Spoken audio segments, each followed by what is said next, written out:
All I know is that I could not take it anymore. I could not take it. Having to do 70 hours a week at work plus take care of my dad 20 hours a week, I felt like I was on a precipice, like either I was going to kill myself or somebody else was going to die. And I got tired of you being tired of your 70-hour plus week, my 70-hour plus week, working a job, not being able to turn off all the craziness around us, not being able to turn the job off, not being able to turn the politics of America off, not being able to. It was just driving me cray cray. It was driving me crazy because I remember you waking up at 3 o'clock, 4 o'clock, 5 o'clock in the morning, checking emails, calling the hotel, making sure everything was okay. And so when we finally made the decision to just look, we cannot take it anymore, even though we have not reached our savings goal, even though we have not reached our financial independence goal, we were just going to get out. And we had a plan that did not include getting residency in Lisbon or in Portugal. No, not at all. But I mean, we stopped and thought about it too. Sometimes it's easier to reach your financial goals or whatever if you can find a place that costs less to live. Cost of living is lower, and you can relax. You're not feeling threatened or anything like that. So you can get to those numbers at a decent pace. Well, let's talk about it. Let's talk about that and a lot more. We are going to let you know how you can get out of your home country ASAP. But first, let's introduce ourselves. All right. Hi. If you're watching from the future, let us know where you're logging in from. Hey, y'all. My name's Halisi. And I'm Rick. Welcome to our Black Utopia. On our channel, we talk about money, travel, and retiring abroad as we build generational wealth. But first, if you are new to our channel, then you may not know about 7.5, 8 years ago, Rick and I got a wake-up call as we were getting close to retirement age. And our money looked funny. It looked crazy. Crazy.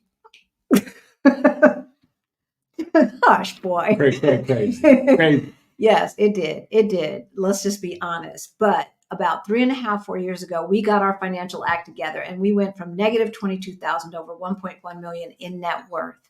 So if any of that sounds interesting to you, we would like to help you on your journey. Hit that subscribe button.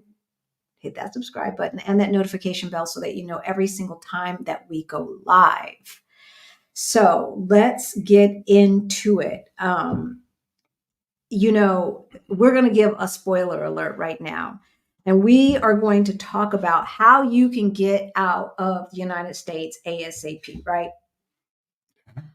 So as of December 2023, U.S. pass holders can travel visa-free to 147 countries.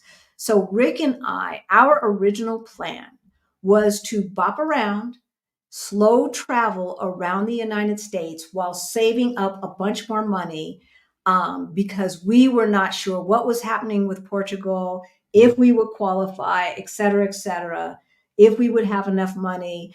And I think part of it is we were afraid to take that leap, if we're being totally honest. Well, yeah, you're always afraid to take a leap like that. Right. Leaving your home country. Exactly. So our initial plan was to bop around the bop around the world and live at a very low cost of living while being able to save double what we were going to be able to save had we stayed at home working and doing that whole hustle and grind of the United States.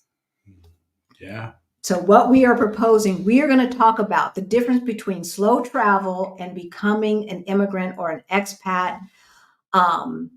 This is a way that you can leave the United States ASAP. Now, we want you to stick around to the end because we're going to give you about 15 different countries where you can stay 90 days or more for under $1,500 a month. And I have double checked this with all of the Airbnb prices that are currently available. So we know that you can live in these places for $1,500 or less.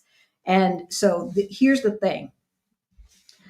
We decided we were going to base this on $15 an hour, right? Yeah. Now, $15. I would say 99% of of the people who are watching this channel can easily make $15 an hour online. Call center work, et cetera, can get you $15 an hour now. Actually, we have friends that do call center work and live abroad, and they're doing well. In the call centers, actually, they're posting different things about call centers needing people, English speaking people. Well, there you go. There you go. Yeah. But if you decide to work for a company that is based out of the United States and you're making $15 an hour, that's going to be $31,200 a year gross. After taxes, about $28,000. So 28,000 divided by 12 is $2,340 a month. $2,340 a month. And that's basically like just double minimum wage in the United States. We know that y'all can get a job easily for $15 an hour. That will net you $2,340 a month. So if you're making $2,340 and you stay in Airbnbs where the utilities and everything else is included, right? And let's just say you're living off the whole $1,500 a month. That means you could save about $800 a month to pay off debt, $800 a month to build up a strong emergency fund, $800 a month to invest and save so that you qualify for the residency that you want that much faster. All right. And less stress. Less stress. Right? Less stress. You're not having to dealing with supervising anybody or any of that other stuff that goes along with the Black excellence jobs that we all have, etc. Right? Let's just be honest. Let's be honest. All right. So that's what we're basing this on. Now, before we get into the differences and stuff like that, we want to give you some tips and then we'll see who is in the chat. So the first tip. Plan out for 6 months at a time. At least plan out for 6 months at a time. Right, because you want to book different things off peak season. Exactly. So the numbers that we looked at Airbnb numbers over the next 9 months. So some of those will be less expensive in what we consider the winter time, and some will be less expensive what we consider the summertime. All right. Yeah. And I say it that way because if you're going to the Southern Hemisphere, then it's flipped, right? So the other thing is you want to join the Facebook groups and any kind of digital nomad groups in advance of you going. If you're going to be going, we are only going to talk about places that you can stay at least 90 days, if not 180, or even a year. I don't know if we included any of the year places. I don't think we did.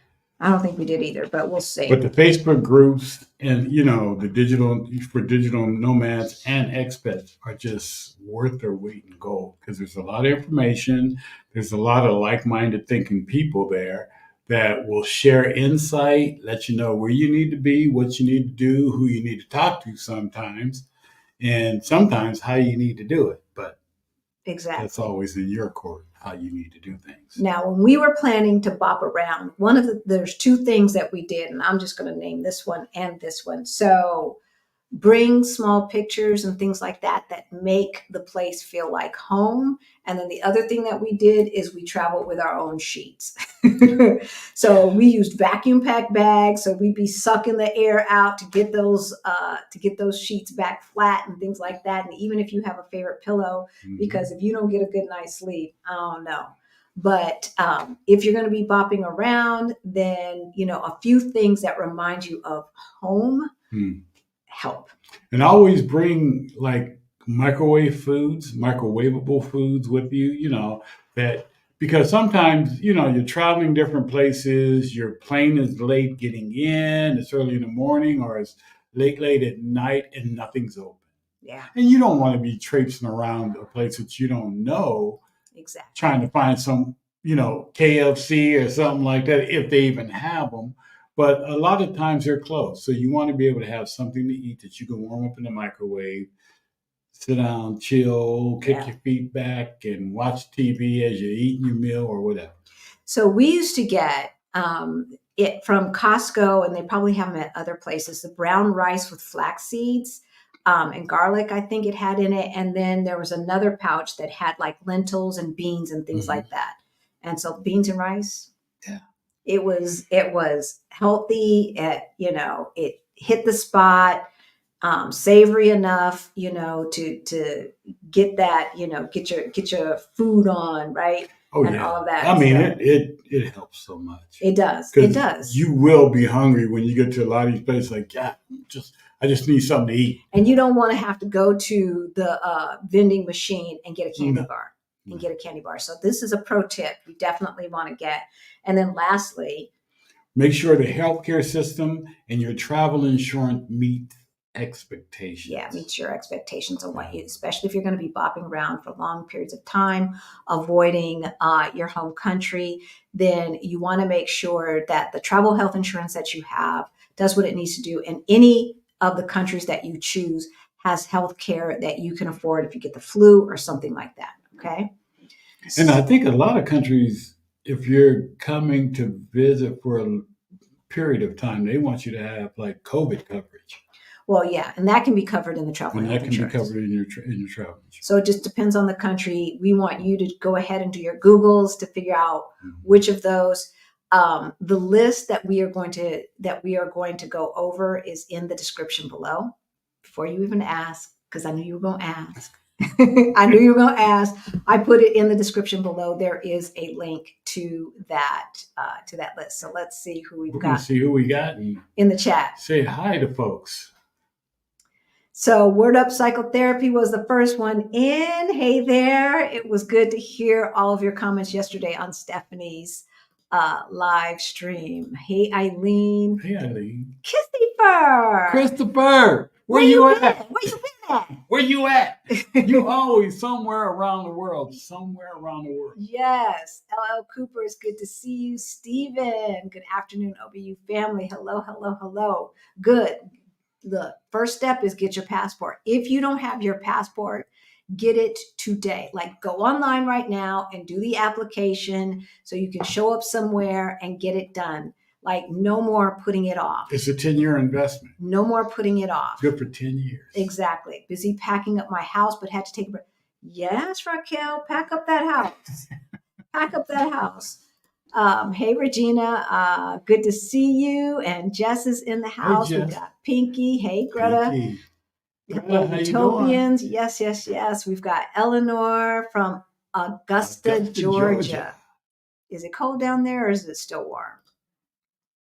Auntie Trey is in the house. Auntie Trey. Jeanette is in the house. We got Cassandra. Oh, wait. Show. Okay, there we go. There you go. Hey, Cassandra. And Karen Louise.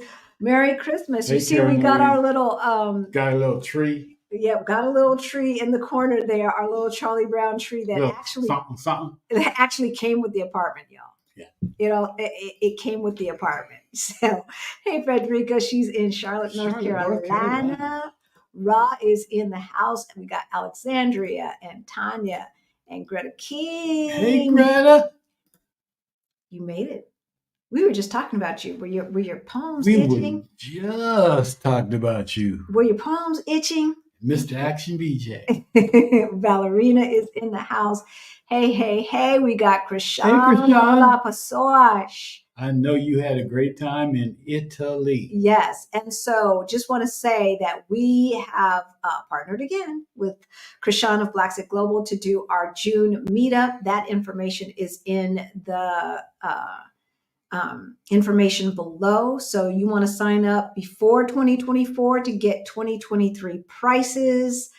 Also, the replays, y'all, the replays to the Move to Portugal Summit. If you are new to our channel and you didn't know that we had a Move to Portugal virtual summit that have everything from the rooter to the tutor, everything you need to know to move, the replays are now available. And so gift somebody, gift yourself. Instead of buying a bunch of crap for Christmas, gift yourself. Hey, Black Women Build Wealth. Good to see you in the chat.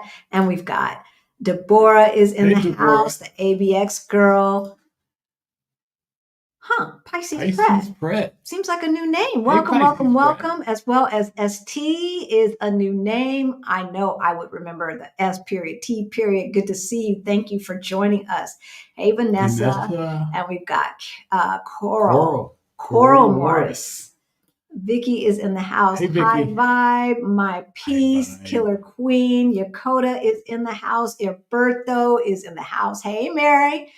We got the rapper MD in the house. Hey. This is G. Hello. We love you all, and we are so happy that you are here. You know the routine. If you have a question or comment that you'd like us to put on screen, put a Q in front of it, and we are going to get started. So again, we are talking about how you can leave your home country ASAP. We are talking about the opportunity to slow travel, see the world, save money while you still are going to be able to pay down debt and or build up your healthy emergency fund. If these are the things that are keeping you stuck in your home country, you do not have to be stuck anymore. You don't have to be stuck. You do not have to be stuck anymore. This was the opportunity that Ric and I were looking at when we first decided to leave. And then some things fell into place where we didn't have to do that. But this was the original plan. And then as far as some of the slow travel goes, we were looking at house sitting. If you don't know about house sitting and you love pets, if you love animals, then this is something that you might want to consider. A link to Trusted House Sitters, the platform that we use to do house sitting, is in the description below. So all of that is available. All right. So we gave the tips. You want to plan out for 6 months at a time so that you can make sure you optimize the pricing that's available for Airbnbs. One of the differences between being a digital nomad and being an expat is that as an immigrant to a country or an expat from your home country, you are not able to take advantage of long-term leases, right? Obviously, when we came in 2022, we were paying more for Airbnb than we're paying right now for more space. Okay. But still, you can still save money. So first we're going to talk about the differences between, you didn't print out the other thing with the, okay, I'm going to have to pull it up. I have to pull up our list, y'all, of all of our, I thought you were printing everything. So, I thought I did. Hold on. We are going to pull up our easy. Oh, you wanted, okay. Right. So we're going to have to go back and forth. We will show you all as we said, the information below. All right. So the biggest difference is duration and pace. Obviously, if you are going to become a digital nomad, then I would not think of it as being a tourist, but think of it as being a traveler. And the difference to me, right, is that a tourist is someone who wants to get the IG pictures. They got a list of all of the cool places to see and this and that, and they have a checkbox and they do that. Whereas a traveler is someone who tries to integrate themselves and or learn about the culture in which they are living, right? Yeah. And so obviously, you stay for a longer time, right? Usually, it's not going to be 2 weeks. Yeah, you stay for weeks or months, and you have an emphasis on immersion, exactly, into the community, into the area that you're in. So you get to know different things. You get to feel the real feel of what's going on instead of being catered to in a hotel. Exactly, or on one of those all-in resorts. All-in resorts, right? Yeah. Where the food, the entertainment, everything. You ain't got to leave the resort, but and you really don't experience the culture of the country that you're in, right? And so that's why we're going to talk about the Airbnb prices, because what we want for you is to be a traveler. That means living in an apartment, going to the grocery store, doing those things, and actually living in a place for 90 days or more. And it makes you look and see if this is, living abroad is for you, for real. Exactly. And or if this country is for you. Is that particular country? Yeah. Right. Yeah. So the first thing is duration and pace. Obviously, if you're an expat, you go in someplace, boom, you're there, and then you travel from there, right? You've created another home base. When you are a digital nomad, you're going to be going from place to place in a slow manner. Now, one of our favorite YouTubers, the Yarbros, it seemed like for a while there, they were moving once a month. They were all over. They were all over. Once a month, sometimes every 2 weeks. Like, I don't know about you, but that's not my idea of fun. That is not my idea of fun.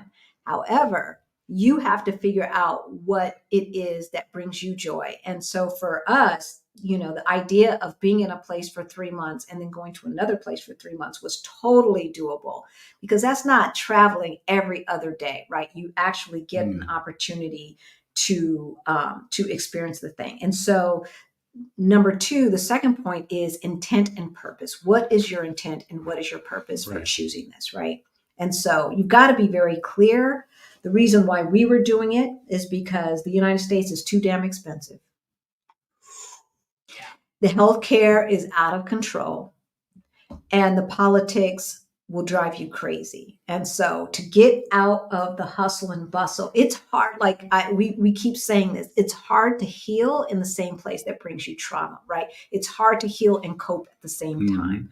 That's not what we've said. We're repeating what we've heard other people said that are brilliant, and it's true. And so one of the things that we realized is that it was going to be hard for us to stay put and actually begin to feel good again. Yeah. Right? So what is your intent and what is your purpose? If you really want to see the world, if you are not certain of where you want to go or be or end up at, this is an opportunity to experience a bunch of different places. Yeah, a lot of different places. And still conceivably save money, right? So if you still want to understand, what different countries have to offer, this is an opportunity. Because when you just move, you pretty much already know that you want to set up, set up shop, right, someplace else, right? So,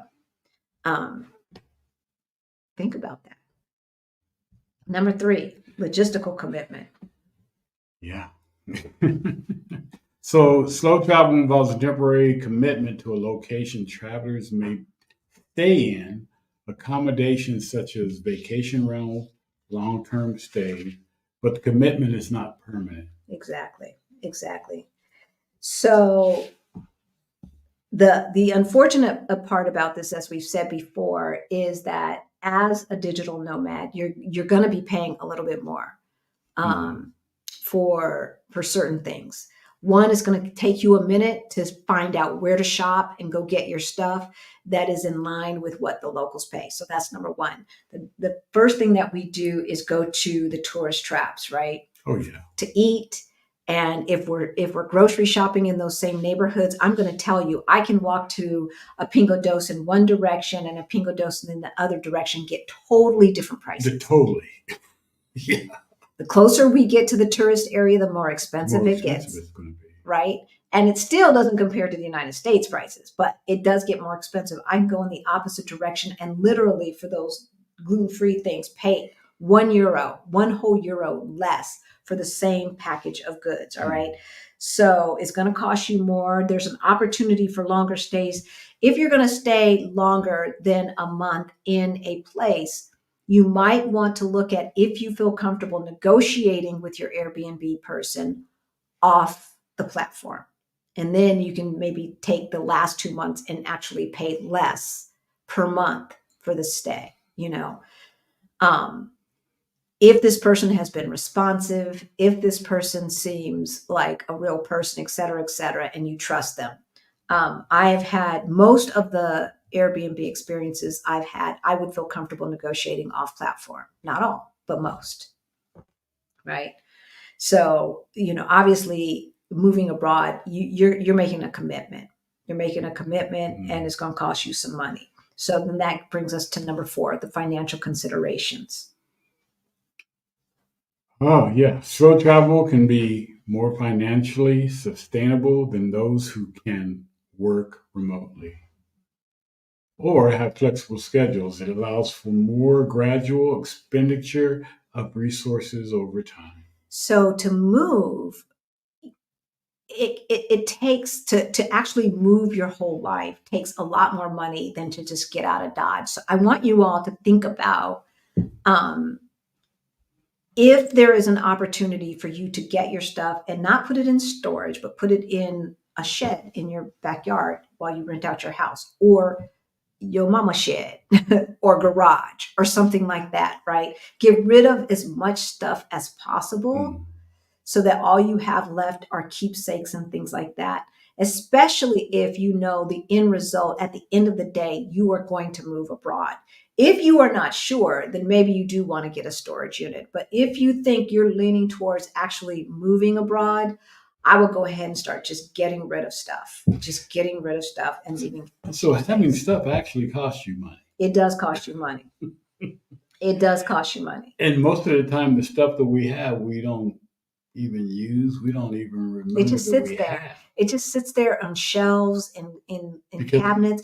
But we know we we have an have it emotional just in attachment to it. case. Just in case. Yeah, we have an Right? emotional attachment to it, and we're willing to spend crazy amounts of money just to let it sit there. Just to let it sit there. So think about that. Really think about that. The other considerations, moving abroad will cost you more is you've got legal fees, right? You've got the move abroad fee costs. We had to buy a whole lot of luggage. Sometimes, we had to ship stuff. That took cost. Yeah. You got to look at taxes and paying two professionals, one a tax person in your new country, a tax person in your home country. If you're in the United States, you got to file. You got to file, you got to file, you got to file as long as you own a passport from the United States. So that's an extra cost. All of these things, and then replacing little things like ash cans in the little bitty trash cans that you have in each of your rooms, or a hand mixer, or a sieve, or something like that. All of those little things, when you move, you're going to have to replace, unless you're going to ship them all here and pay that money. We didn't.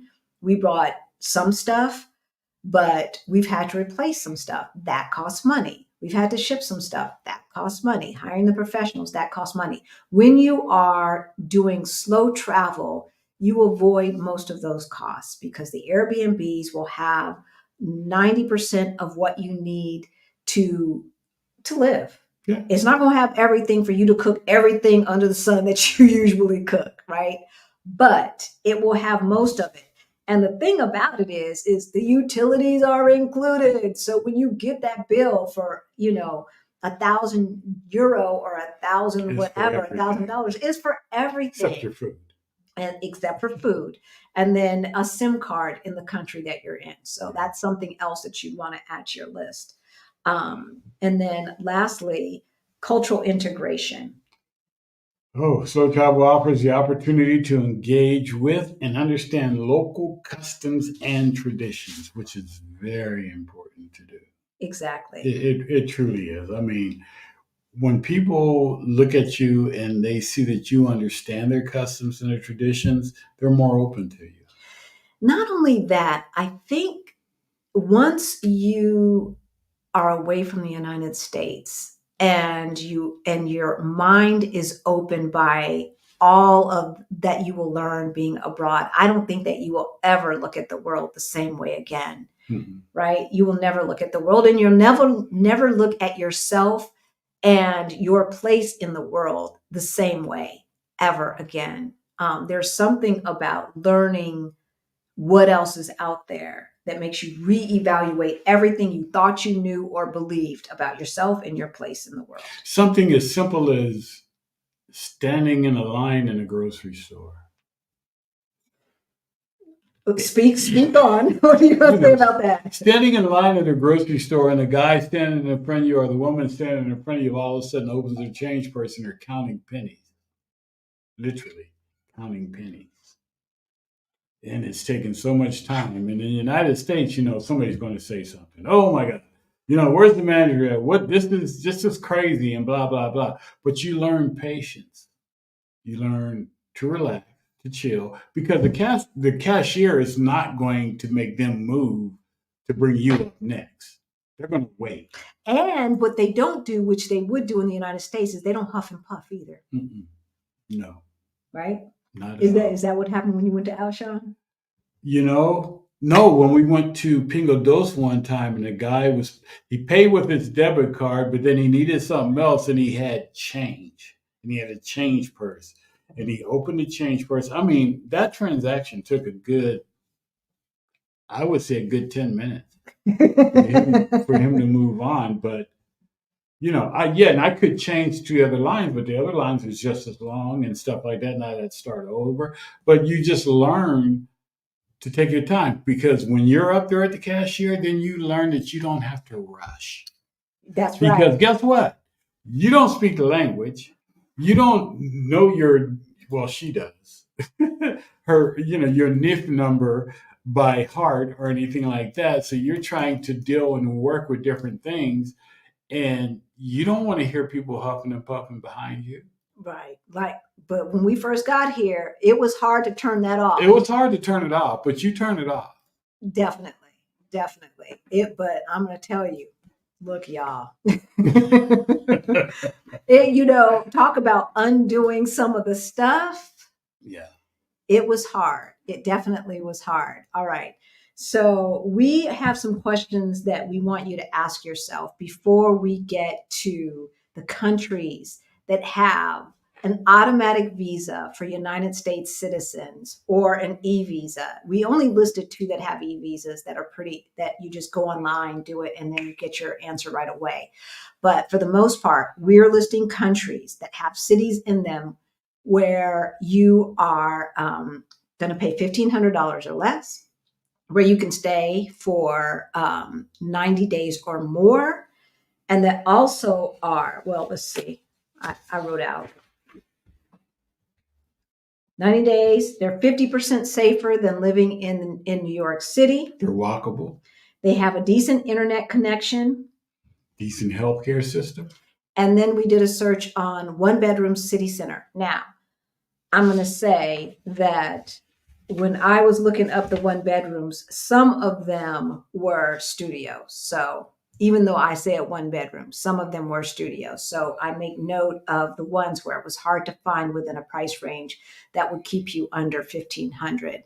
But still, if your budget's a little bit more than $1,500, maybe it's $1,700, something like that, then you're good to go. Otherwise, you're really going to have to look at seasonality and things like that. All right, so let's see what you all are talking about. Puebla, Mexico. Hello, professor from Puebla. So so Alberto's got a question right quick. How much money did you have when you moved, if I may ask? Sure. We have been talking about this for a long time. So when we moved, we actually had 2 years living expenses. And then, we had money in our retirement accounts. So as far as cash and near cash, it was close to about a third of $1 million. It was over a third of $1 million.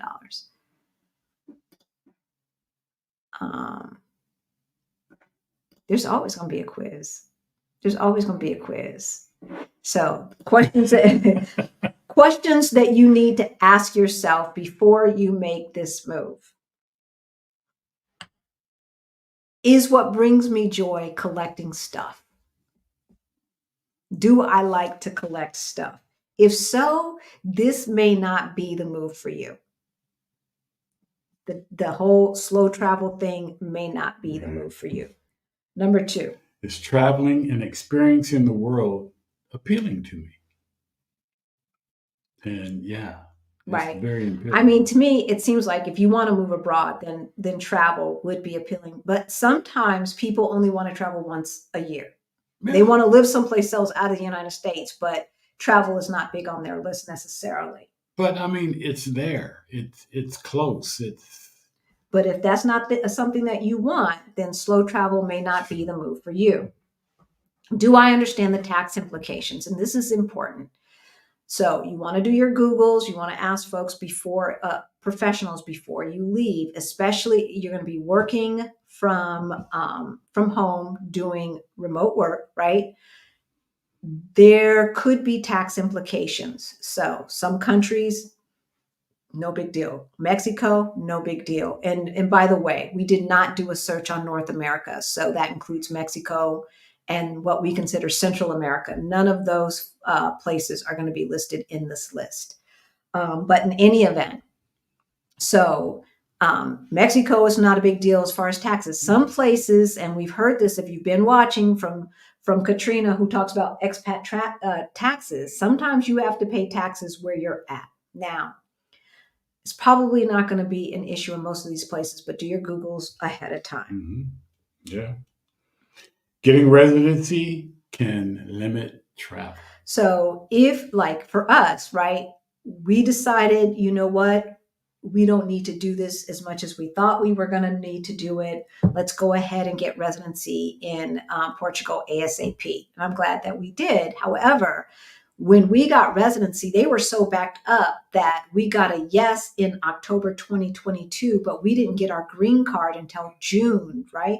June 2023. So we were stuck in Portugal for the majority of that time. So that's something to consider. Nice place to be stuck in. Yes, there are definitely worse places to be stuck in, but slow travel versus residency. These are some of the things that you need to ask yourself whether you'd be willing to put up with. Number 5. Am I able to make friends? Yes, because what we don't want is for you to do this thing and then get out there and be lonely. Yeah, I mean, unless you're just, I don't know what word to use. There's people out here that are just amazing. You'll find out that expats and even locals and just different people out here that you meet and you run across, unless there's just something wrong with you and you just don't like people, there's no way you can't make friends. Yeah. So shared workspaces is one place. Don't be afraid to talk to strangers. Ask them, what's good to eat around here, something like that. Would you want to join me for lunch? There are so many ways to make new acquaintances, have folks to hang out with if you plan to do this thing by yourself. People love to share experiences with you. Exactly. Their experiences with you, good or bad. Yeah, definitely. Go on local tours and things like that. You will meet other folks who are slow travelers. You'll meet other folks who are there for an extended amount of time. And I'm telling you, we have made friends all over the world. And a lot of them we keep in touch with via Facebook and things like that. The internet makes all of this stuff come together. And then before you know it, you literally have friends all over the planet. When we go to South Africa in February, we have folks that we met the last time we were in South Africa that we are going to make sure that we see. They know we're coming, and we're going to make sure that we see them when we're in South Africa. Also, see if there are any digital nomad events nearby. Enroll in local classes and things like that. So on Meetup, on Eventbrite, and things like that, you will, in platforms like that, you can find different situations for you to meet new folks. All right. So these are the things, these are the tips, the pro tips, and the questions you must ask yourself prior to leaving. Now what we're going to do is we're going to give you the list. And look, this list includes some places that we have never mentioned before.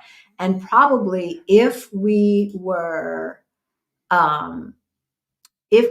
talking about relocation, some of these places may not be on the list, because I'm going to put in the first one because either the freedom scores or something like that, they would not necessarily make the list. But it's different when you're only planning to be there temporarily. So let me see if I can share screen how this is going to work. Oops, did I just get out? What did I do?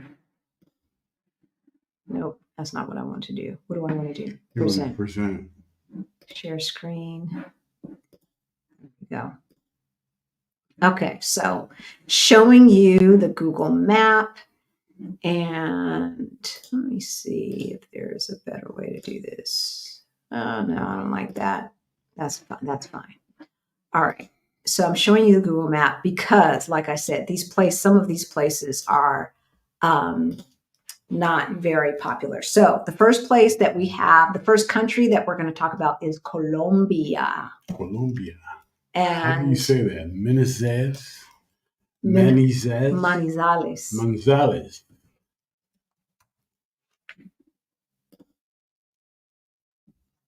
Okay. So what I wanted, I don't want all of this stuff over here. Let me see what y'all are looking at. Let's look at the map. I want to look at the map. How do we make that go full screen? This doesn't work. If I don't like the way this looks, we're going to stop sharing screen here. But let me see. Is there a way to just click? I just want to. Just trying to find a city. No, the city's on here. It's there, Manizales. but I want it to take up more room so that we can Oh, see I where got it's you. at. Almost like a full screen. Exactly. Get rid of that stuff. There we go. Okay, so let's see where this is in the big scheme of things. Colombia. Okay, so there's Medellin. There is Bogota. And then if we zoom in, there is Manizales. Okay, I'm pronouncing it like I'm Portuguese here. All right, so that's where that is. And as we read off, so you can live in Manizales for a month. Cancel, I don't want to do that. For $700 a month. $700 a month. And so we looked on Airbnb. Now, here's the thing. Again, once you are looking at Airbnbs, the price is a little bit higher than it would be if you had a lease, right? So the least expensive that we were able to find was $600 a month to stay in Manizales. So that would only leave you now. If your budget is 1,500, then you're good to go. You're good to go. $1,500 a month, right?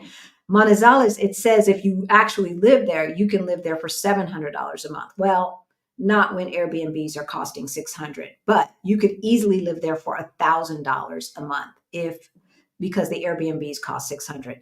The second place in Colombia is Medellin, and I don't need to show you where that is on the list. It's right there. Medellin is big, and we've talked about Medellin a lot. Again, you can live in Medellin for about $1,000 a month, and the Airbnbs are $800 to $900. Now, the places that we are listing, this is for a one-bedroom apartment, city center, 50% closer than or 50% safer than living in New York City, with average to above average healthcare. I did not include any place that has poor pollution, and all of these places are walkable. I didn't put it on the list if it was not walkable, because then you'd need a car and that's extra cost, et cetera, et cetera. So in Colombia, you can have 90 days and they will allow you to renew that up to 180 days. So really you can stay in Colombia for 6 months out of the year, as long as you go ahead and do that renewal. All right, so let's get back and see what you all are talking about. I'm going to take the stop screen share off. And so the first one is Colombia. Okay, I see some Portugal questions, and we will answer them later, but I'm starring all of these questions and we're going to quickly go through these. I don't think I'm going to do a screen share with the map. I don't like that, and it wasn't working the way I wanted it to work, y'all. So I'm not going to do that for the next ones. We're just going to go through these countries. All right. So the first one was Colombia. The second one, Malaysia. so you can live in Malaysia for a minimum of 800, and then it goes up to 1,000 for the cities that we investigated. A lot of people go to Malaysia. They do. So Penang is on our list. Everybody knows Penang. You can live there for under 1,000. These other two cities, I hope that I'm pronouncing it right. Siberjaya for $500 a month and Kuching for $500 a month. So both of those for $500 a month. We found Airbnbs, and then in Penang we found Airbnbs for 800. There weren't a lot of them, but we did find nice ones that we would not mind staying in for $800 a month. So the notion that you can live in Malaysia for under $1,000 a month is totally doable. You can stay there for 90 days. A visa for American citizens is not required. In other words, you get a tourist visa upon entry. And so Malaysia is the second country. Again, that's Cyberjaya. I hope I'm pronouncing that right. I'm sure they'd forgive me. Kuching and Penang. All right. You looking up how to pronounce that? No. Okay. The third country is Turkey. Turkey, you get a e-visa. Yeah, so you do have to apply prior to going to Turkey, but you can do it all online. You don't have to go to a consulate or the embassy or anything like that. You can do it online from anywhere, so you can make the decision while you're out and about. And instead of putting a visa in your passport, it's just attached, so to speak, to your visa. Exactly. So you can live, there are two places that we checked out that you can stay. Again, Turkey is 90 days or less, and it is not part of the Schengen area, so it's not going to count against the rest of Europe. All right. We've got two cities. We'll go with the least expensive one first, which is, how do you say that? Antalya? no, that's the most expensive. Bursa. So Bursa, you can live there for $843 a month. Now, we did not find the average Airbnb that we found in there was about $670 a month. So I'm thinking about $1,000 a month for Bursa. If you are a digital nomad, you can live there for less if you negotiate off platform. And then the second city in Turkey is Antalya. Yes. We've got a cost of living there of $1,343, $1,343 a month. We did find Airbnbs there for $980 a month on average. Again, all of these are one bedroom, city center, in the type of accommodations that Ric and I would stay in. I did not include anything, or like if there was one-offs and things like that, then I did not include that in the average price. So the first country is Colombia, then Malaysia, and then Turkey. I see that some of you have already logged in and are looking at this list along with us. Okay, the next country is Bulgaria. You can stay in Bulgaria for about $1,000 a month. So no visa required. Of course, no visa required. Again, this is a 90-day stay. And the first city is Varna. I think that's how you pronounce it. And then the second one is Plovdiv. Forgive me if we're mispronouncing this. $980 to $1,115 cost of living. We found in Antalya, Airbnbs for about $982, right? And then in Bursa? In Bursa, it was, what is it? $669. Yep, $669. So that's Turkey. Thank you for making that bigger. You're welcome. Wait. No, that's Bursa. That's in Turkey. So we're in Bulgaria. Plovdiv. Plovdiv is $850. Plovdiv. I don't know. Yeah, I don't know. I'm going to say Plovdiv. Plovdiv. Right. Plovdiv. Plovdiv. And Varna. We found Airbnbs for $685. Plovdiv, $850. That's Bulgaria. All right. Next on our list is Bosnia Herzegovina. Yeah. Herzegovina. So in Bosnia, the name that I can pronounce, you can stay in Banja Luka for, let me open this up bigger, we found Airbnbs for $700. So we're talking about $1,000 or less to stay in Bosnia. Again, 90 days, no visa required. The second city that we looked at is Sarajevo. We found Airbnbs all day long in Sarajevo for $600 per month, y'all. 600. All right. So we've got Colombia, Malaysia, Turkey, Bulgaria, and Bosnia. Sixth on our list is Morocco. So in Morocco, we only found one city that had all of the criteria that we were looking for, and that was Rabat.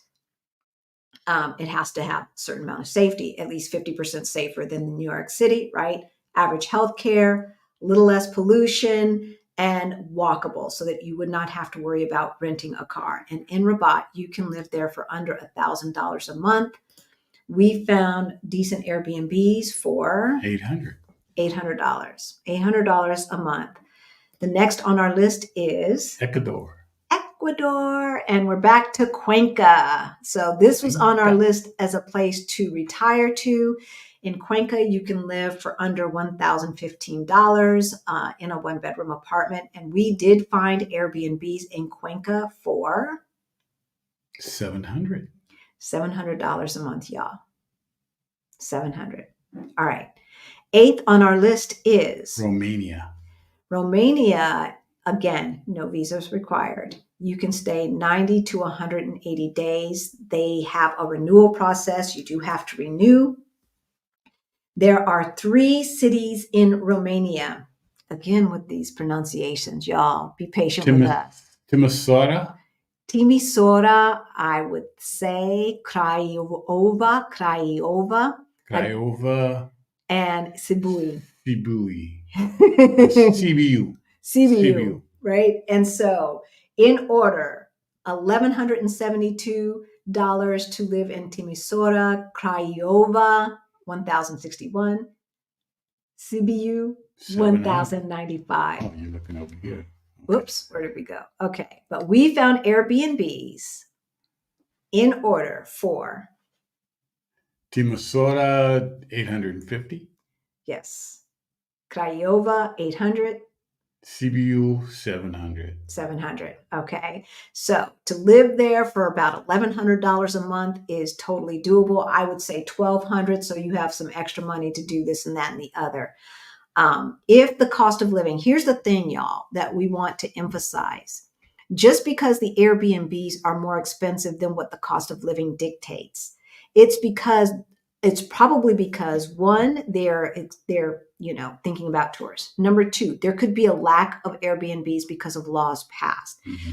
But the other things, the food, the transportation, and all of that should make up for the expensive Airbnb prices. You want to do your Googles to make sure that we are correct. Y'all know what database we use. If not, it's in our Ready to Retire toolkit as well as our Move Abroad toolkit. But that's what I would look at. And so even though rent is going to take up a big portion of your budget, you should be able to make that up with food and transportation costs. Okay. 9th on our list is Brazil, which usually does not make our list because of its politics, but they trying, y'all. But you have to have an e-visa for that. Right now, you get until the end of 2023, you get a visa upon arrival. But there was a note that they would be changing that to e-visa, in 2024. So if Brazil is on your list, you want to do your Googles and make sure that that is still the case, because things change. Just because that's what the government said today, I did not double check to make sure they had signed that into law or any of that stuff. But we're going to say e-visa right now for Brazil. You can stay 90 to 180 days. You do have to renew that. And the town that we found that meets all of our criteria is called Florianopolis. Wow. Yes, Florianópolis. You're saying it like Portuguese. It is Portuguese. It's Brazil. Oh, that's right. Um, It's Brazilian Portuguese. So you can live there for $1,100 a month. We found Airbnbs for $575, y'all. $575. And it looks beautiful. It really does. All right. 10th on our list is Chile. Chile is on the list. Visa not required. You can stay there 90 days in a city called Concepcion. And you can live in Concepcion for about $1,260. And we found Airbnbs there for $800. $800. 11th on our list. Poland. We're going all over the world. What you want? What you want? Okay. You know what did not show up on our list? Any of the countries in Africa. And so a lot of the countries in Africa do require a visa for United States citizens. So that's why some of them didn't show up on the list. And then others didn't show up on the list because they weren't inexpensive enough. And then others because of pollution, not because of crime, but because of pollution. So unfortunately, we do not have any countries from the continent on this list. Not that we didn't want to. We looked, but it is what it is. So Chile, $800, Concepcion, total cost of $1,260. Number 11 is Poland. Now, Poland is part of the Schengen area and the EU. So you want to think about this. If you're coming to Europe, you only get the 90 days within every 180 days. So you need to be gone for 91 days, and then you can come back for another 90 days. So you want to plan that strategically. Poland is someplace I would stay in the summertime because I don't like cold. But if you like cold, if you don't mind cold, if you want those lower prices, Poland right now is the thing. And you can stay in Lublin, Poland for $1,262. We found Airbnbs there for about $900, but they were hard to find. So they weren't plentiful, but the ones that we found were nice. We found some a little less expensive, a little more expensive, etc. Again, that does not mean that the $1,262 is unreasonable, but I would raise that to about $1,400 in Poland. Europe is going to be the most expensive. We're just going to tell you that right now, especially part of the EU. Yeah. 12th on our list. Serbia, y'all. Visa's not required. 90 days you can stay. You can live in Novi Sad for $1,319 a month. We found Airbnbs for $850 all day long. Number 14. Slovenia is on the list, and we looked at Maribor for $1,341. Now, here's the thing. This is probably, if Slovenia is on your list, this is probably going to max out your budget at $1,500 because we found places around $1,200 Airbnbs, but they were hard to find in Slovenia. So this is going to max out the budget at $1,500. Is Slovenia part of the EU? I can't remember. Do your Googles. I can't remember, y'all. I thought it was. Yeah, I'm not sure. It's some of those former Eastern Bloc countries. Yeah, it might be. All right, number 14. Italy is on the list, and we went from least expensive to most expensive. So there's two places in Italy that you can stay for under $1,500 a month. They're called Perugia and Cuneo. I'm not sure how to pronounce that. Cuneo. At $1,460 and $1,380 respectively. Now, we found nice Airbnbs in Perugia for $900 a month all day long. And Cuneo, they were $1,100 or so, but a bit hard to find. So Perugia is probably going to be a better bet. And for $900, you can easily keep that budget under $1,500. Number 15 on our list is Spain. España. You know, Spain has to make the list. Again, part of the Schengen, 90 days. You can stay in Las Palmas for $1,400 a month. And we did find Airbnbs all day long for about $1,000, $980 to $1,000 a month. And so to keep your budget under $1,400 should be doable in Las Palmas, Spain. We have 3 more on the list, and third to the last is, before we go, Slovenia is part of the EU. okay, but that doesn't mean it's part of the Schengen. So I just want to know if it's part of the yeah, EU. it's definitely part of the EU. That I knew. So, but yeah, not necessarily part of the Schengen.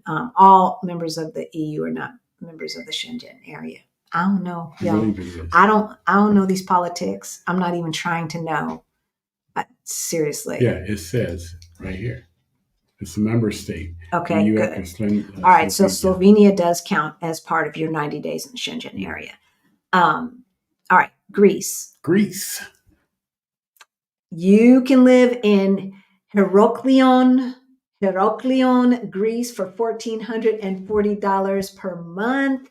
And we found Airbnbs for $850 all day long. So if Greece is on your list, y'all, $1,500 less, you can stay in Greece, save up that other $800, pay off that debt, save up that healthy emergency fund, save and invest so you can get to your final FI number.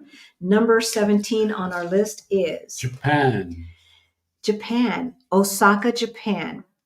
Okay, so you can live in Osaka, Japan for under $1,500 a month, but I'm going to say it was hard to find nice Airbnbs, but we did find some at about $1,100 to $1,200 a month. I would look at off season, et cetera, et cetera. So you might go a little bit over in Osaka if you cannot negotiate off platform or if you cannot find anything cheaper. But I did see Airbnbs for $1,200. So I'm thinking if you live really leanly, you can stay within that $1,500 budget. Last on our list is Lithuania.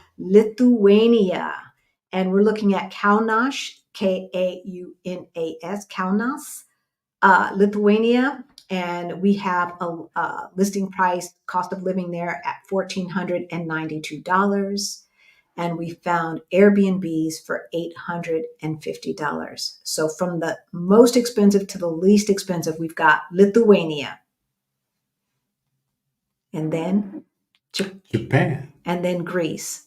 Spain. Italy. Slovenia. Serbia. Poland. Chile. Brazil. Romania. Ecuador. Morocco. Bosnia-Herzegovina. Bulgaria. Turkey. Malaysia. And lastly, Colombia. So that is our list, folks, of places that you can get out of Dodge for $1,500 or less, even on a digital nomad type of excursion where you're paying those Airbnb prices or booking.com or something like that. We have done the research, and I think, did I overlook Albania? I looked at Albania, and either I could not find cities that met the criteria. I can't remember. All right, so we are going to take your questions, and Osaka was on the list, y'all. We are now going to take your questions, and then we're going to get out of Dodge. We want to make sure that you are thinking about how you can leave sooner than later, especially with this upcoming election, y'all. All right, let's see what we've got. What is the bare minimum amount of money needed in your Portugal bank account if you have a pension? So there is not a one size fits all rule, Isan one. What our immigration person told us is that before applying for the initial visa and or before applying showing up to get our green card, we needed at least 3 months living expenses in our bank account. So there's not like everybody's got to have 15,000. It doesn't work that way. And so that's what we did. Where do I start? My husband planned to retire, move to Portugal in 2025. Pierre and Angela, you start by doing the Move to Portugal Virtual Summit. That's where you start. So if you have already done the Move to Portugal Virtual Summit, if you haven't, that's where you start, because we have your immigration experts, we have tax experts, both in the United States and Portugal. We have healthcare experts for Portugal. What else? We have remote job gurus. We have Black people on the ground. People on the ground. from all over the country talking about what it's like to live in those cities. We have folks talking about schooling, finding if that's where you're at and you need to find schooling either for you, your kids, or your grandkids if you're trying to get your kids to move here too, right? And everything in between. So how to move your pet. I mean, on and on and on. So I would take a look at that. The information to get the replays to the Move to Portugal Virtual Summit is in the description below. It should be like the second thing listed. All right, so that's where you start. If you have already done that, then you need to get our Move Abroad Toolkit. That again is in the description below, and that will help you map out a plan. All right. I just now realized I can declutter while listening to Move Abroad YouTube. Yes, you can. Like our Rich Journey, 1% Life Improvement. What are some of your decluttering tips? I would start with the back of your closets, like all that stuff that you have not worn in a season. Get rid of that first, because that's the easy stuff. Get rid of that first. I had textbooks from college. Get rid of that stuff. Get rid of it. All of your collections that you were leaving for so and so, give it to them now. See if they even want it. Yeah. See if they even want it. Hey, Heriberto, we did not move to Mexico. We do have permanent residency in Mexico, and when we were there, we stayed in Puerto Vallarta. I think if we were to move right now on our list would be San Miguel de Allende, Querétaro, or CDMX, or Mexico City. Those are the three places that would probably be on our list. So, and Querétaro, you can definitely live for under $1,500 a month. I'm not sure about San Miguel de Allende, and I know you can't in CDMX, but you can for under $2,500. So I think so if you're willing to do a 1-bedroom apartment. BCUSAAUS. Hey there, welcome. New name. I've been living abroad for 20 years now. Yay. My advice for newbies is remember you will still have to file USA tax return. You always have to file your USA tax return. Anyone who has been watching us for any period of time know that we say this.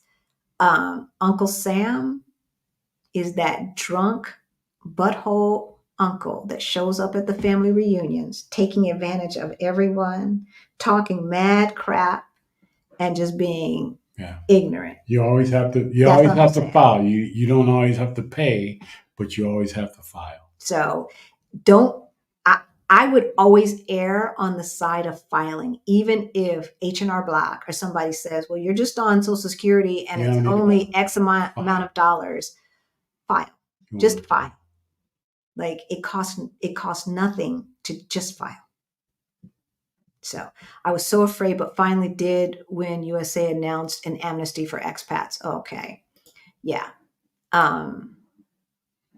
See, that's the thing. You don't want to be Shakira up in here, right? In Portugal, what is used to control mold in apartments if it's needed? Okay. You know we ain't talking about that today. They do have methods and stuff you can use. Yeah, just leave your windows cracked so the cold air gets sucked out. Let air in. And you get some circulation, and then there's sprays. There's sprays, and it's never been that big of a deal here. We see little dots show up around February and stuff like that, and as soon as we see them, we spray them, and before we even wipe them down, they're gone. They're gone. Right? It does not have to be that big of a deal. So next week we will have Ask Us Anything. It's going to be Christmas Eve. We're going to show you the footage that we got walking around at nighttime here. It is so beautiful. Every year they do a new theme. They change things around. Some things are the same, but everything is a bit different. And it was a lovely night last night. And we're going to have to do next year for Christmas and stuff, like different cities.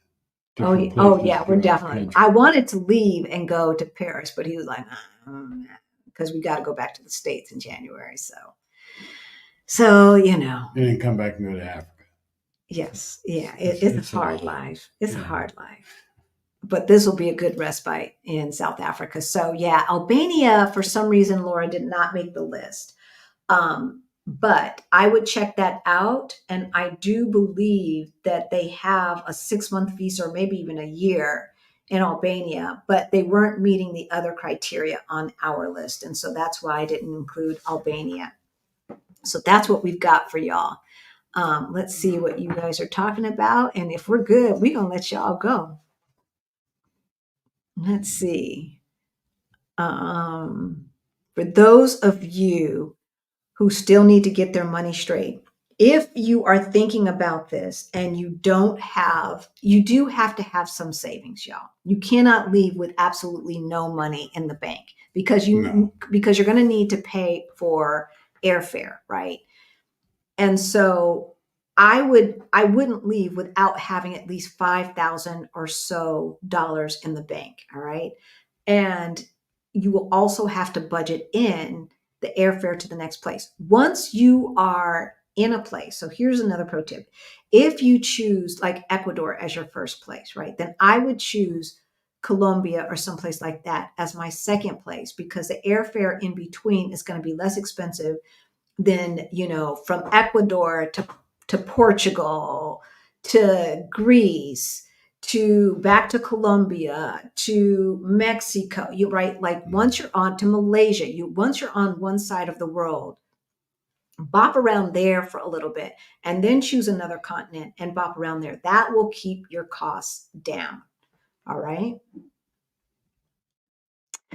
Thank you, Killer Queen. We appreciate it. 34,000 subscribers. Y'all, they almost made a liar out of me last week, y'all, because we had 34,000 and then we lost some subscribers during the live. Like, what did we say? I have no idea. However, if you're not going to watch, don't subscribe.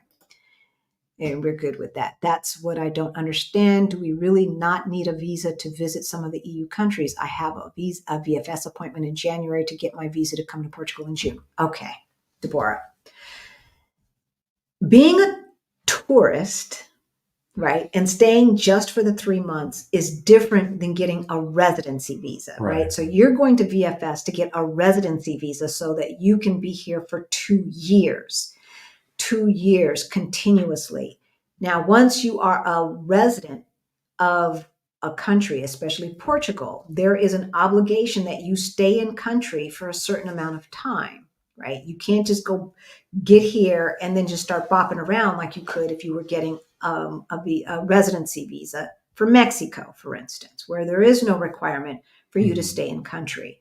What we're talking about is what other people call being a digital nomad or slow travel, where you arrive as an American citizen, these countries that we listed, you arrive and you automatically get that tourist visa. Yeah. There are some countries that you have to apply in advance and get approved just to visit. And I know this sounds weird to Americans, but believe me when I tell you, if America keeps acting stupid the way it's acting stupid right now, they will cut you off. They will cut us off. We will be in the same position as some other countries where the majority of countries that we visit, we're going to have to get permission in advance. This is a reason to keep voting because we cannot let the crazies go crazy without us putting up some kind of fight. All right. So we have to keep voting so that our passport holds value, for crying out loud.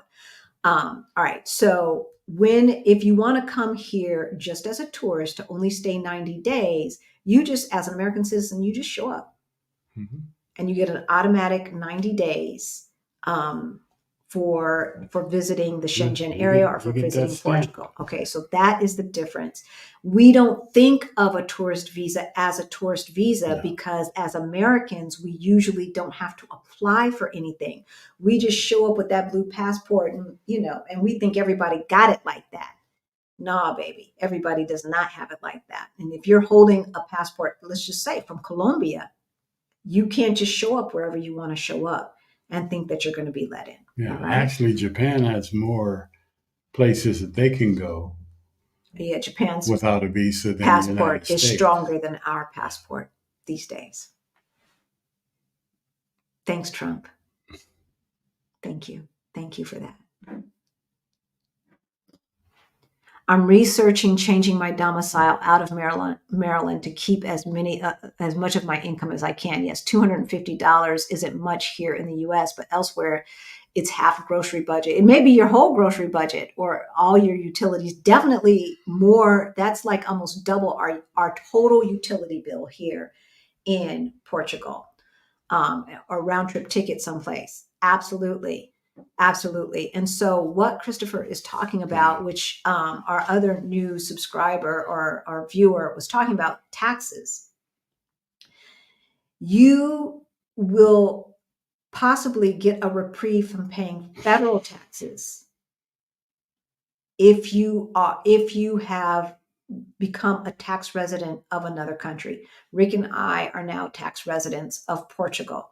And so because Portugal has a treaty with the United States, we will not get double taxed. So that's what he's talking about. However, at the state level, states don't have treaties with these places. Yeah. Right. And so if you live in a state that has income tax, you will still have to file your state tax return and potentially pay income tax in the state. I would not want to be paying income tax in California. I would not be wanting to pay income tax in New York. And there's probably some other states as well. In Colorado, it's not that bad. Colorado, Florida. Well, Florida's no income tax. No income tax. And Colorado has income tax, but it's not it's that bad. not crazy. Hence why our schools are so crappy.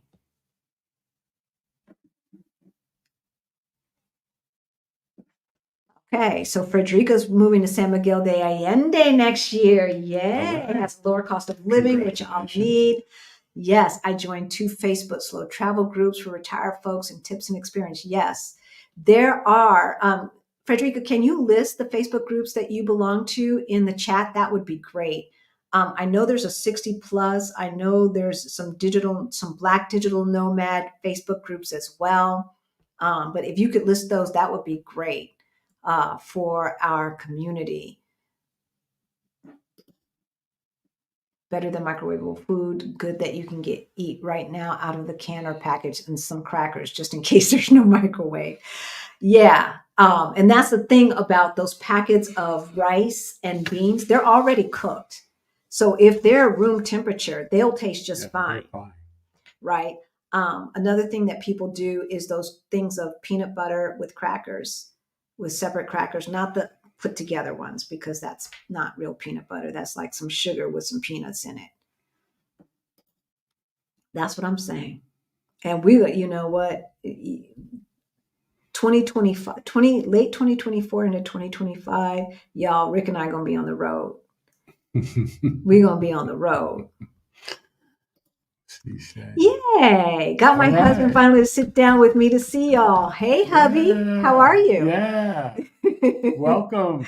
Yes, you can do this. You can do this. Y'all, you know, we are on a mission for all free-thinking Black folks to get out of Dodge. If you are living in North America, I can already tell you probably underpaid. You are probably underpaid unless you work for the government. And regardless, they do not appreciate you. They do not appreciate you. They do not appreciate all of your Black brilliance. They don't. It's time to go. And they need to feel the pain of a Black brain drain. That's what they need to feel. So don't itchy palms me money. Yeah, maybe. I don't know. I've been scratching mine lately. I don't know about all them wise tales. I'm just looking. Saying you was on our mind. Okay? I'm looking. Okay, Ric and Halisi, when you first moved out of the U.S., did you just live off of your savings and investments, rental income, since you no longer had jobs in the U.S.? No, off of Ric's Social Security check. That's it. That's what we lived off of. And, you know, we did go over budget a little bit, so we did dip into our emergency fund, but it has been replenished. So that's why I say sometimes you just need to tell the universe what you are doing and do the thing. Make sure you have a plan and a backup plan, but just do the thing. And it's amazing. I just say, money just comes to us. It just comes. I used to say to Rick, oh, you checking the mail? There's going to be a check in there. What you talk about? There'd be a check in there, There'll wouldn't be it? a check. There'd be a check. And I don't mean like for $30. I mean a good check, like 500. Yeah. In your It travels, have always you met replenishes. anyone living in Nicaragua? No, but I did have some colleagues in the States that spent about 4 years in Nicaragua, but then they came back to fight Trump. Hope they're happy.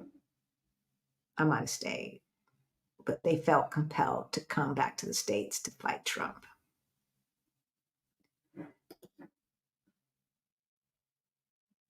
Right? We could do 3 months. Like exactly. The Yarborough's moving every 2 weeks and every like that's too much. I don't like travel days, but every 3 months, 4 times a year, Yeah. right? That's doable. You know, the first 2 weeks you're kind of like, and then third week you start to settle in. By the first of the month, you at home. So then you got 2 months at home, 2 more months at home. Yeah. And then if you're traveling and you have one of those jobs where, it's online and you're making money too, Exactly. you can keep moving. Keep moving. I know they're medium young, right? They're both of them are younger than me. So they got that kind of energy. And I love them for it. They are awesome. Oh They are yeah, oh truly yeah. Can't awesome. wait till they come to visit here in Yeah, we're Portugal. gonna get them to come to Portugal. We've been name calling them out, showing up in their life, talking about, yeah, when you coming,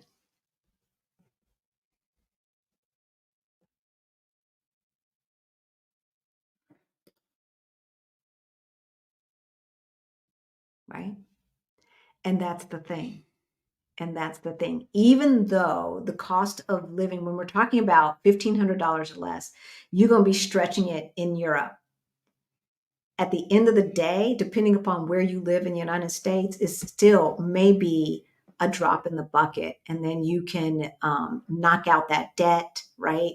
Knock out some of those other things that have been stretching you and going down. So going the decrease is just too slow for what you were trying to do. Mm.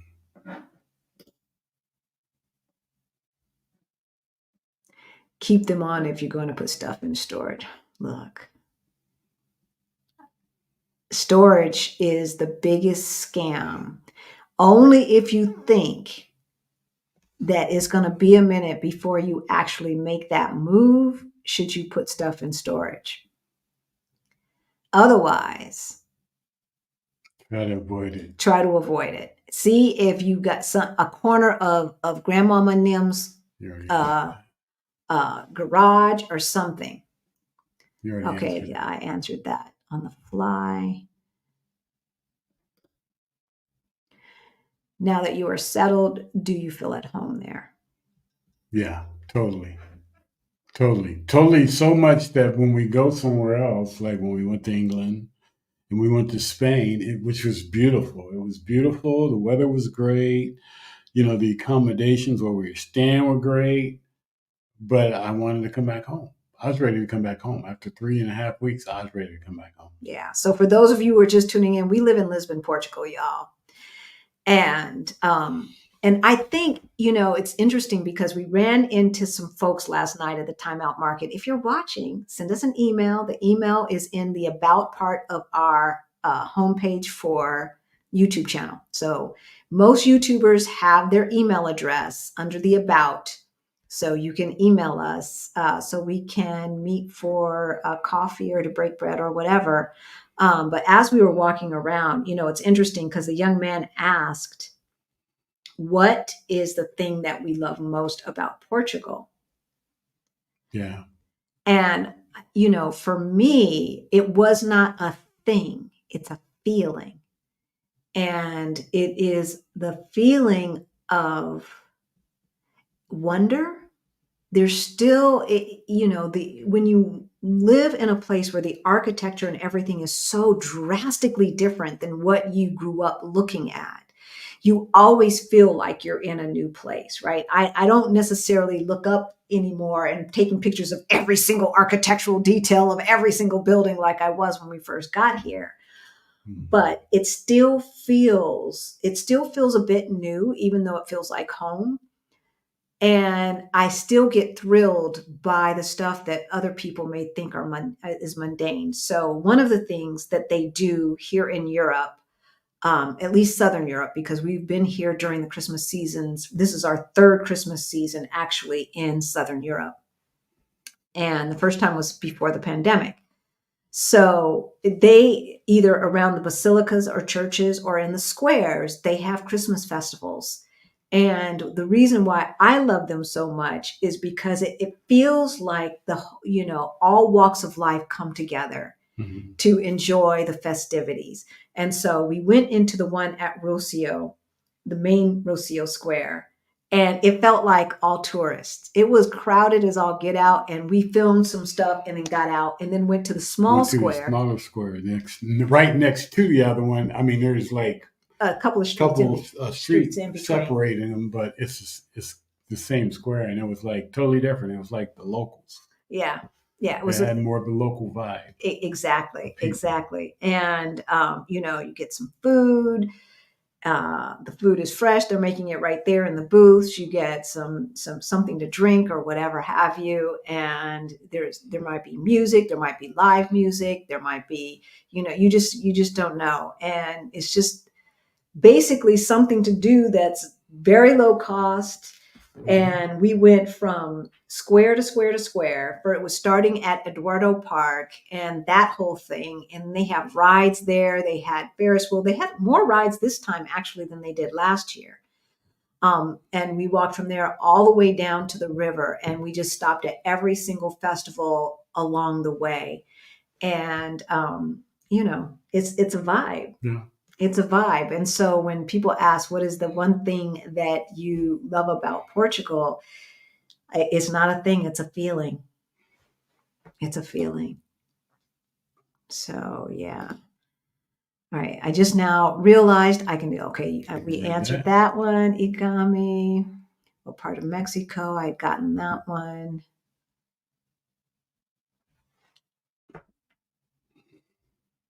I saw something about, was that a question? Go up. Oh, I have to leave Bob. Yeah, we got that one.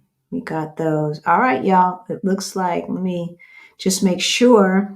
We are talking about how you can get out of Dodge ASAP. And the spoiler alert is be a slow traveler and get out, right? You can slow travel for a lot less than it takes for you to move abroad, to move your whole life abroad, and to go through the whole process of becoming a legal resident. With that blue passport, if you're from North America, either Canada or the United States, you can go, I would say, to every single one of those countries. I look just for US, but I know Canada's in there too. So every single one of those countries that we listed. If you want a copy of the list, it is in the description below. We saw that some of you were logged in and looking at it at the same time we were looking at it. Go ahead and download it onto your computer because we don't want changes to be made on this list. I think I locked it, so you can't do that. But just go ahead and download it and you can have that list. Why does Italy still smell of a dictatorship to me? Because it probably is a little bit. But if you are going there for 3 months to hang out and enjoy Italy, that's a them problem, right? And just make sure that you're paying attention. The EU is not going to let it get stupid so that you're stuck, all right? Like states in America, countries only have so much autonomy unless they are willing to leave the EU, all right? The EU is kind of acting like what we understand as a federal government, right? Where in all of the countries, even though they are sovereign, they still have to follow the rules of the EU first and then their own rules second. So I would not get, again, we listed some places that we would not necessarily list if we were talking about moving there. But when you're talking about slow travel, the world is your oyster, and you might as well, thank you, Mary. Thank you so much. You might as well take Take advantage advantage of it. and experience, right? Yeah. There's a lot of places that we want to go that we would not want to live. Yeah. Oh, yeah. Right? Definitely. Before you go, can y'all let me in your Black Utopia Facebook page? I've tried everything. A moonwalking with a bouquet of roses. Okay. So word up my psychotherapy for anyone. Our Facebook page is called Our Black Utopia Fire Over 50. Okay. That's the Facebook page. You need to have a picture of yourself in the profile. Otherwise, I'm going to send you a DM, a direct message through Messenger, and say, I can't tell if the world would identify you as Black, because it is for folks from the African diaspora. You do not have to be over 50, but you do have to be from the diaspora. So check your DMs and make sure I haven't DM'd you. Answer the questions. If you don't want to put your picture up, send us an email with your picture. Let us know what your name is on Facebook, because some people don't put their full or their actual names on Facebook, all of that stuff. All right. So do that. If I've DM'd you and it's been over 2 weeks, I just decline, because I got to keep the clutter down, y'all. I got to keep the clutter down. So that's the deal. So if you have, because I just checked it like the day before yesterday. So check your DMs, and then if you need to send a picture, make sure you've answered all the questions. There's questions that you have to answer. But I will DM you if there is any problem letting you in. So if you are waiting for that, check your messages to make sure that I haven't DM'd you. Otherwise, send me an email, hello@ourblackutopia.com, and we'll get that done in the next 24, 48 hours. What is your total cost of your visa process? NIF lawyers, apartment finders, etc. Grethlin. You asking for the whole package. So it depends on who you go with, right? Like we started this process in 2021. 2021 prices are not 2023 prices. I'm just going to tell you. So one thing that I do know is I saw the prices for Gail at Relocate to Portugal. And I want to say they're about $1,200. You don't need NIF lawyers, but if you need to get your NIF done, if you're coming here and you want to talk about getting your Portuguese taxes done, or you need a bank account, Border is in Border.io is in the description below, and they can get it done for you. That is an affiliate link, but it will not cost you any more money. If you go with a relocation specialist, then some of these things will be included in there. We used Rossini to find our apartment, as many of you know. We did not go with Gail. Gail is out of Porto, and I wanted somebody on the ground, and we needed someone who would move quickly. And so Rossini stepped up to help us. We paid him the equivalent of 1 month's rent for his services, and he found us a place in less than a week. We were both online working towards that, but the one that we found, actually he found, I didn't find. So thank you, Auntie Trey. We appreciate that. And so $1,400 for that, another $1,000 perhaps for Gail, and then depending upon when you get your NIF and things like that, that could be extra, or you can add it into Gail. Gail can do that for you as well as Sandra Gomes Pinto, who spoke at our summit. She was also one of the sponsors of the summit. If you have a situation that is not cut and dry, I would probably go with Sandra Gomes Pinto. Again, go to the Move to Portugal Summit. You'll see her information listed on the website. That information is in the description below. If your stuff is cut and dry, you could spend less and go with Gail. Gail tends to takes a more conservative approach, in my opinion. So if we have health insurance as part of our retirement package, is that usable when we retire abroad, or do we need to participate in the healthcare system there? I have no idea. Yeah, it depends on your insurance coverage in the United States if they cover you abroad? in Europe. Yeah. Yeah. I would ask them. Yeah, that's a them question. Exactly. Um, Usually, if you're military, they cover you, yeah. but if you're not, then it's a private insurance. They might not cover you outside of the United States. Yeah. So, Just like Medicare and stuff like but that, they don't cover SK, you outside of the U.S.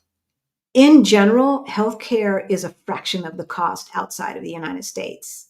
It does not make any sense why it costs so much out of the in the United States. So, for instance, you should look at the video, the last Thursday short we did. We talked about our healthcare costs here with and without insurance, and compared that to what we would pay in the United States, just for you to get some kind of idea of what you should expect.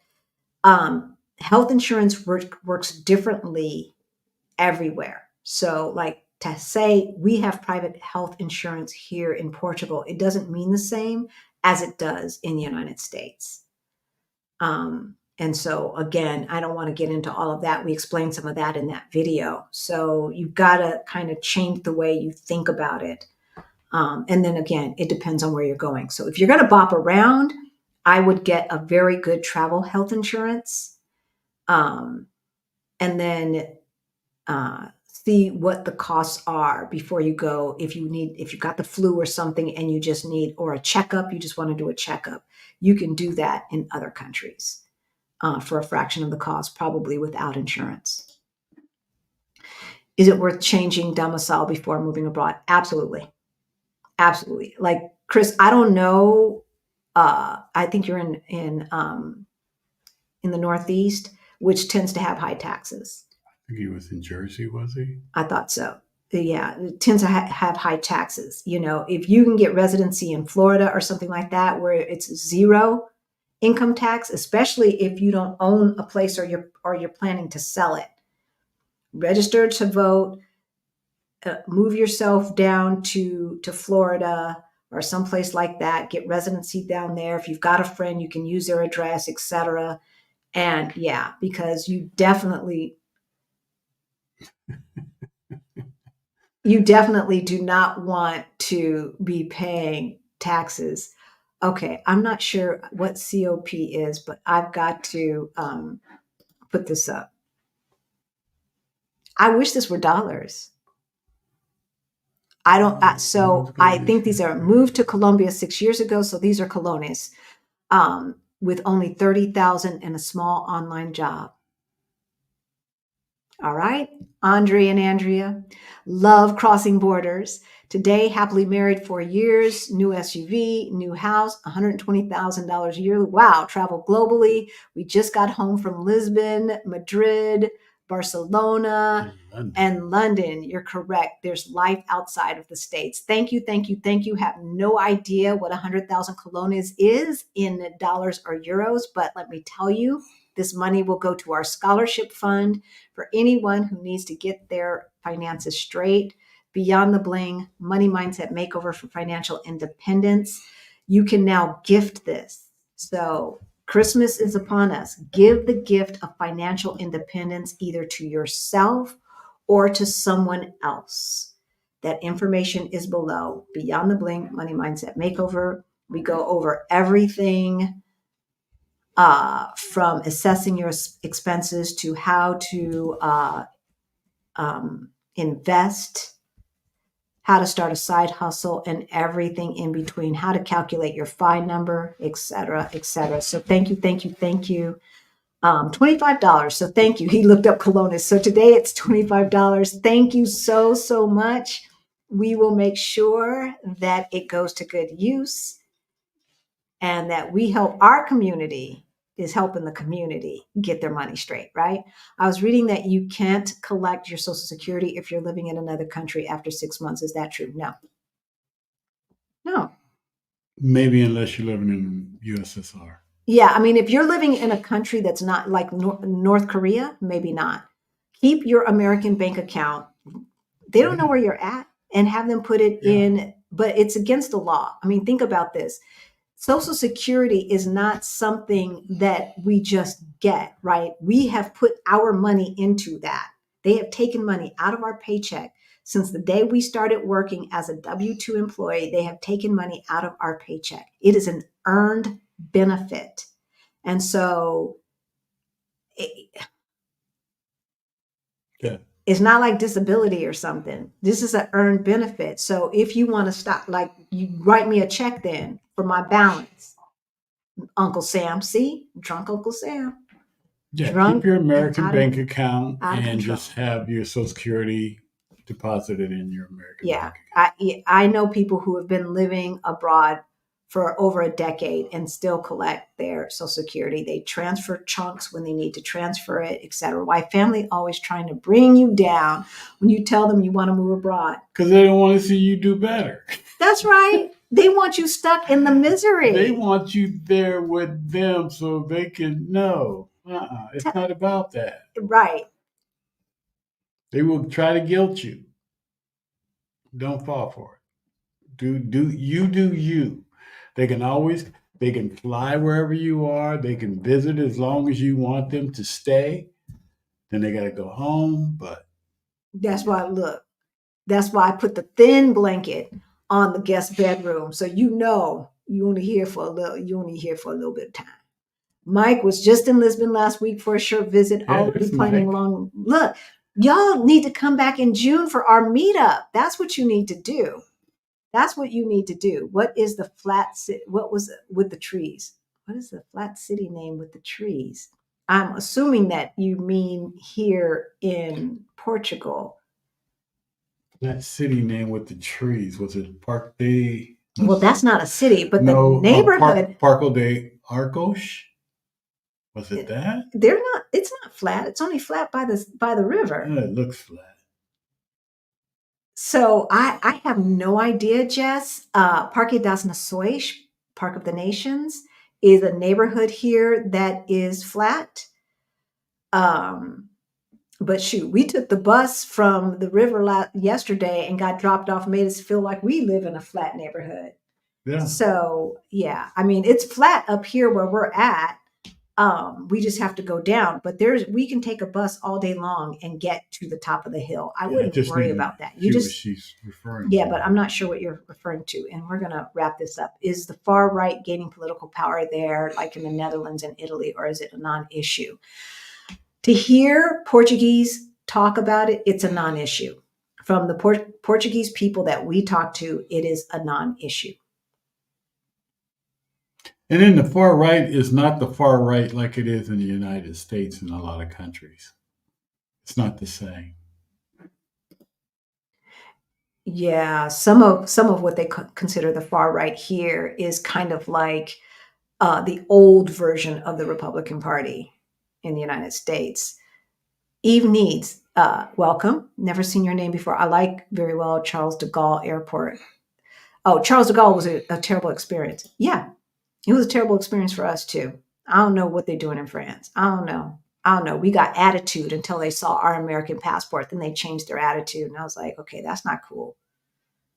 That is not cool at all. All right, y'all. So we are going to wrap this up because I'm not seeing any more questions. Oh, here's one. These last questions, I'm going to mark them. But I want to go over what we're talking about one last time, and then we'll answer these last questions, and we're going to get out of here, y'all. It is almost Christmas time. Do we exchange gifts? No, we do not. We went to a party We did do a white elephant deal last week that we did a white elephant thing with kids and everything. These folks had a beautiful apartment.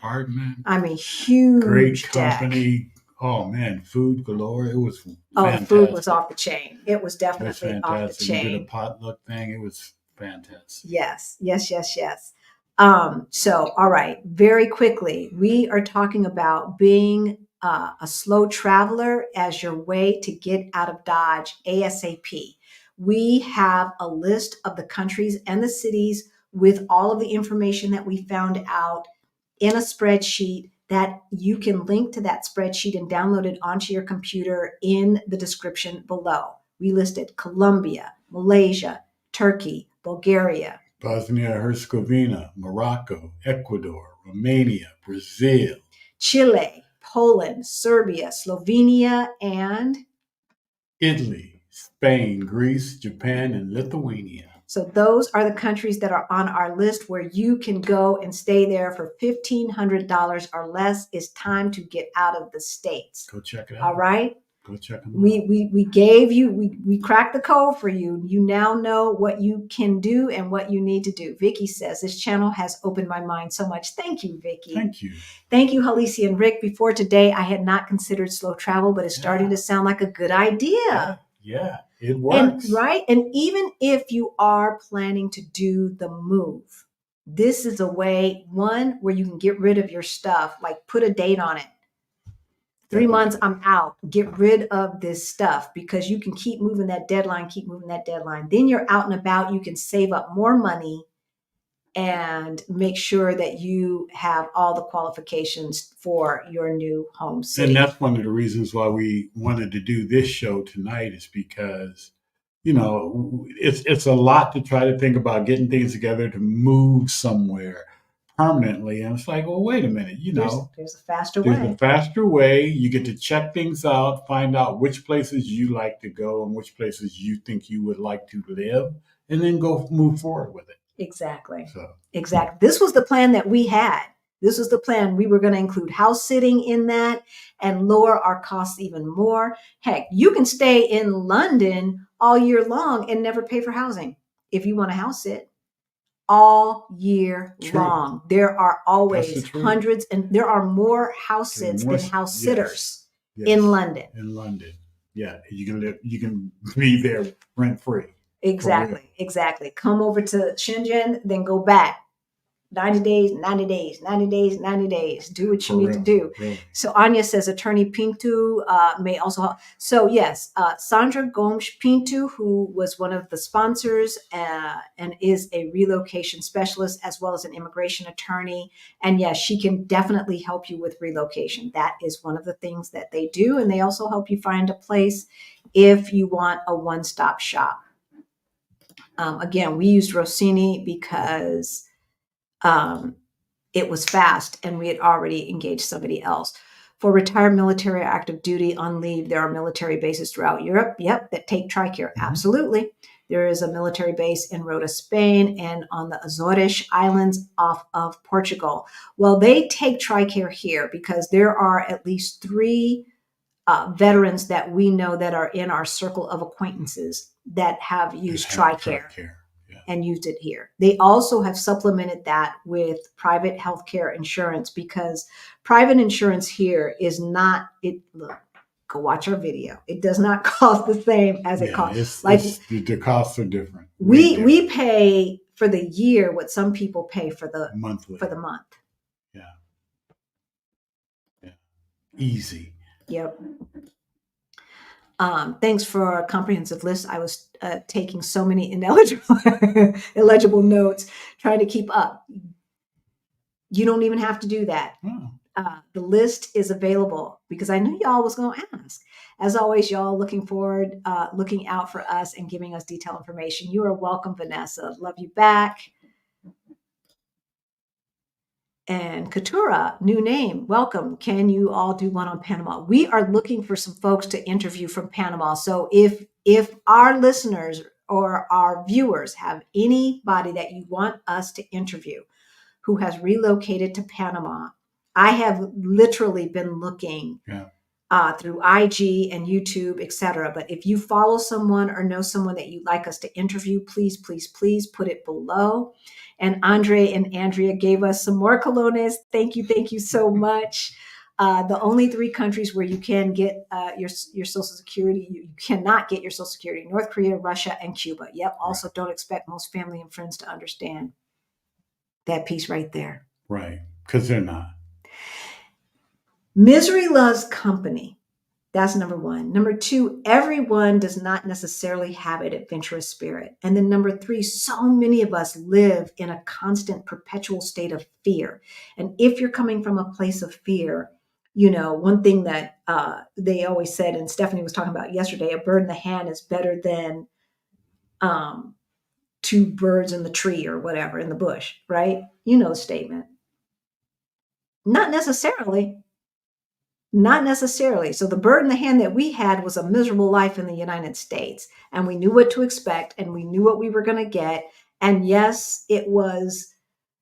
There was a certain amount of comfort in knowing exactly what was going to happen next. Oh yeah, But it was also miserable. Not being afraid to step out. Right. But yeah, we're so busy trying to keep our one bird in a hand that we're afraid to go for the two birds in the bush. And I would challenge you. I would challenge you to go ahead and take that leap. So yes, Panama, we're looking for someone. And then thanks for all the info, Halisi and Rick. You're so welcome. Is NHR back with changes in Portugal? I don't know. I don't know what they're doing. Right now, it's not back, but it's not 100% gone. And then we heard that the special election that happens in March could totally change things. So I would just stay tuned, and then I would talk to a tax person here to see what the ramifications would be for you. Sometimes, and you can Border can also help you with that. Border is in the description below under All Things Portugal. Sometimes it will not necessarily be in your best interest to do your taxes under NHR. That's non-habitual residence for the people who don't know. Can you all do a podcast on the best place to live in Panama? Yeah, okay, so we got that one. And I think that is it. We have done it, y'all, and we are going to let you go. We will see you this Thursday, and we're going to be talking about how you can keep Christmas from derailing your financial independence plans. Don't let it derail you, y'all. Right? Don't let it derail you. Right? For real. I would say you might want to think about some custodial investment accounts for them grandkids or kids. If anything, yeah. If anything. If anything, start them off right. If you're buying, toys are one thing. They want this, they want that, they want. Give them the gift of an investment. Exactly. Something that they can add to as they grow, but give them the understanding of something that is going to help them out when they hit their 40s and 50s or whatever. Or 30s even. Yeah. Right? Instead of the more toys. Start them off right. By the next day, they're going to be playing with the box that it came in instead of the toy itself. We know how that goes. Come on. We know how that goes. Why not own a piece of that company? Exactly. There you go. So we're going to talk about that on Thursday. And the next Sunday, Christmas Eve, we are going live, y'all. We are going live. And we're going to show you some footage that we took over the weekend with all the Christmas spirit here in Lisbon, Portugal. And with that, we're going to let you go. If you want to book a call with us, you know where to find the information. I know where to find out. You know where to find it. So we'll let you go. Bye.